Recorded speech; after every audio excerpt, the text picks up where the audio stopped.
Hi, I'm John Bogart. I'm an astrologer. Today we're going to take a look at Donald Trump's natal chart. And we're going to look at the transits of his assassination attempt in Pennsylvania. And we'll take a look at the transits of the lawsuit that took place in February, where he had a judgment of $350 million against him. The reason we're taking a look at his chart is because there's unique characteristics in his natal chart that you don't get that many of them in one chart. So his is a good chart, and you can see the manifestation of it in reality, how this works. And it's a great chart for learning astrology. So that is our plan for today. Okay, here we are. First of all, I want to point this out. This sign here is the ascending sign. This is the sun sign. So if you were to look up his birth data or his astrology sun sign, you would see he's a Gemini right here. But I want to point something out here, and especially for beginner astrologers.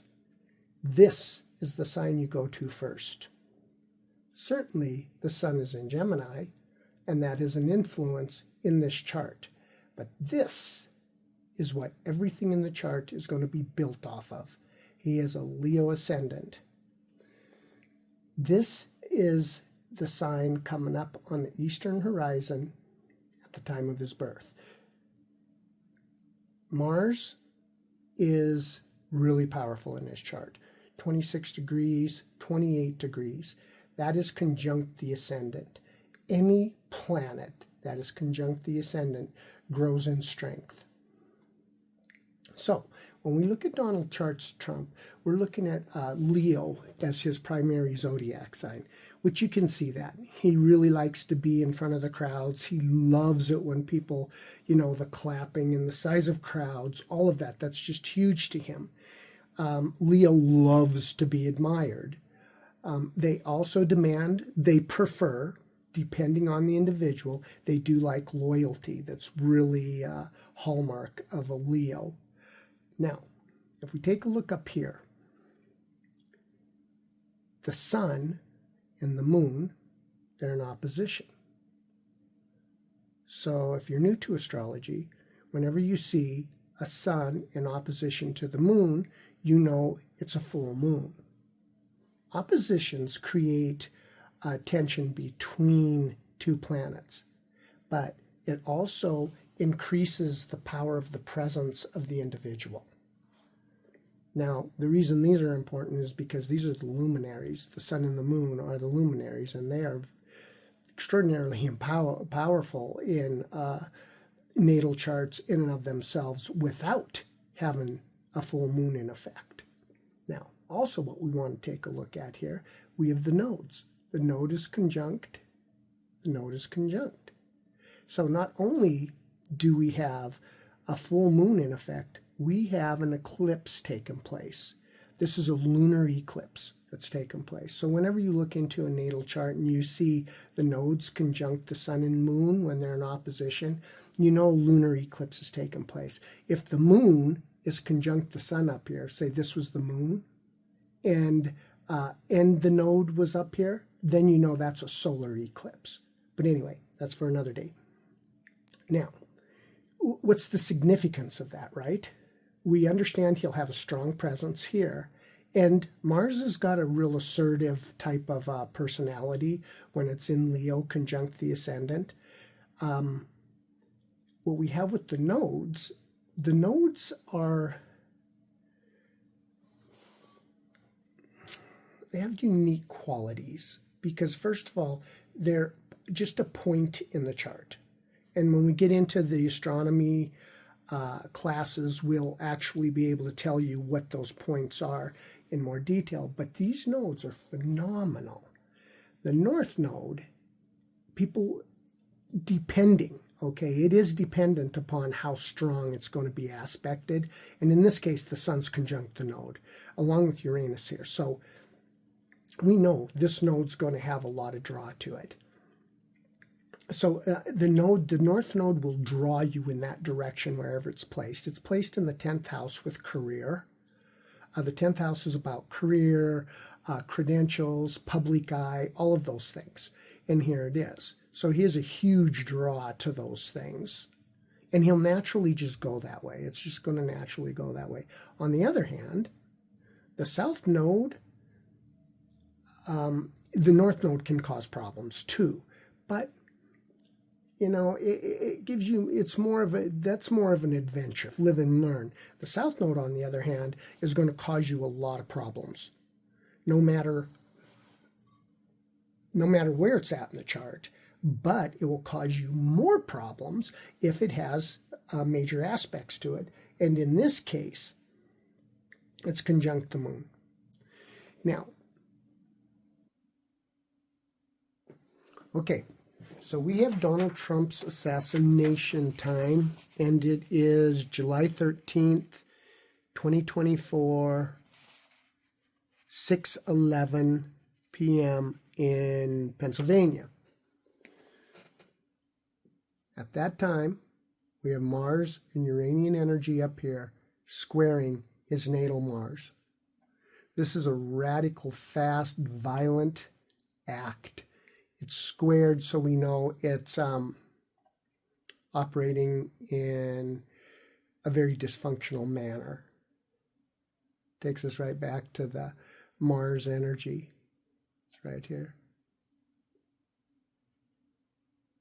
Even though when we move Mars out of here and we come up here, we'll do that real quickly.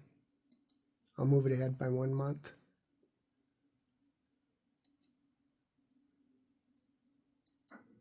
You'll see this Uranian energy is still here.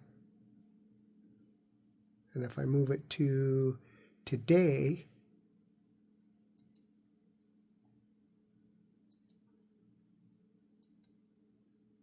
you'll see it's still in effect. Something else to note, around today, the moon went over it too. So that would have been really kind of an emotional, disruptive, angered time. So that would be his assassination attempt. Anything to do with Mars, Uranian energy, it's radical, it's fast, frequently violent.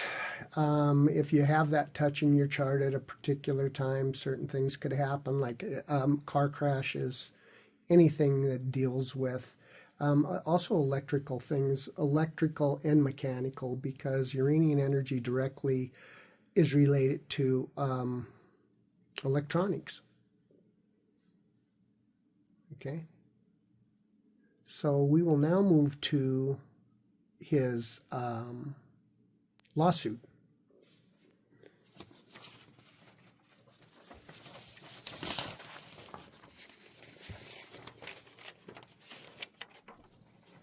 Now, this lawsuit is the fraud lawsuit. It's February 16th, 2024.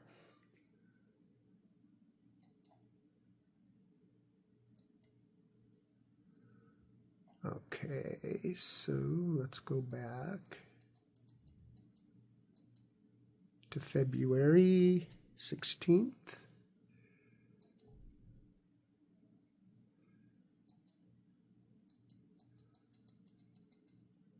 Okay. So on February 16th is when they passed down the judgment on the fraud lawsuit for $350 million. And here we go with South Node.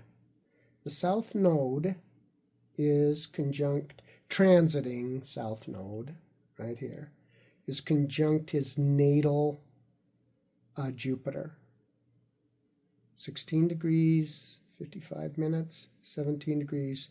That's a pretty tight conjunction. It also comes up here and touches the Uranian energy. But what the painful part is here, Chiron. Chiron is in opposition to it. So it has all of the dysfunction, the challenges of the south node, plus the pain a person would experience. And in his natal chart with Chiron conjunct Jupiter in the second house of money, this is where he feels an enormous amount of pain. Everybody has Chiron in their chart somewhere. His happens to be with money, and at this time, it's lit up. Something else he has going on this day is the sun is in opposition to his Mars here too.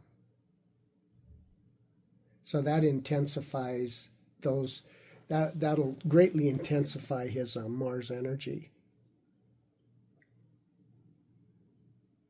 It's interesting. Interesting chart. So you can go through and you can look at transits in people's chart, and you can, one of the best ways to do it is to take public eye figures, huge, the bigger the better, and because there'll be more news on them. And then you can take a look at the transits and see what's in effect and how they work out. I've learned a lot of astrology that way. It's just a nice tool to have. Well, I thank you all for watching. I hope you enjoyed this.